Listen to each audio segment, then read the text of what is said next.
لوگ نماز اس لیے شروع کرتے کہتے ہیں میں 5 نمازیں بھی پڑھتا ہوں، میں صدقات بھی کرتا ہوں، کام میرا پھر نہیں چلتا. تو میں کہتا ہوں تمہیں پتہ ہی نہیں، نمازی کے لیے تو آزمائش ہے. جتنا جتنا ایمان کامل اتنی اتنی آزمائش بھی زیادہ. اور یہ میں اپنے پاس سے نہیں کہہ رہا.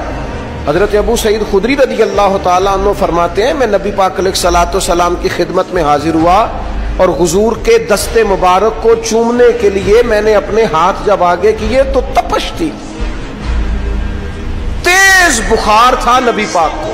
تو حضرت ابو سعید خدری رضی اللہ تعالیٰ عنہ ارشاد فرماتے ہیں کہ میں نے، یہ سنن ابن ماجہ میں موجود ہے، فرماتے میں نے عرض کیا یا رسول اللہ صلی اللہ علیہ وسلم اتنا تیز بخار؟ حضور فرمانے لگے ہم پر جو آزمائشیں آتی ہیں نا انبیاء پر، وہ عام لوگوں سے دگنا آتی ہے. یہ تو لاڈلے ہیں، یہ تو محبوب ہیں اللہ کے.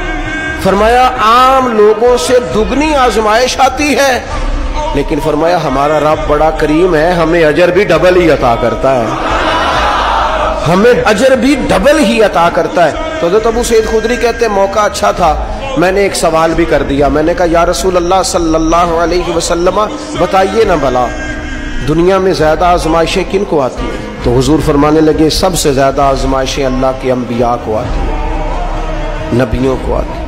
حضور اس کے بعد فرمایا اس کے بعد جو ان کے زیادہ قریب ہوتا ہے اسے آتی ہے. لوگ کیا سمجھیں گے امام حسن کی آزمائش کو؟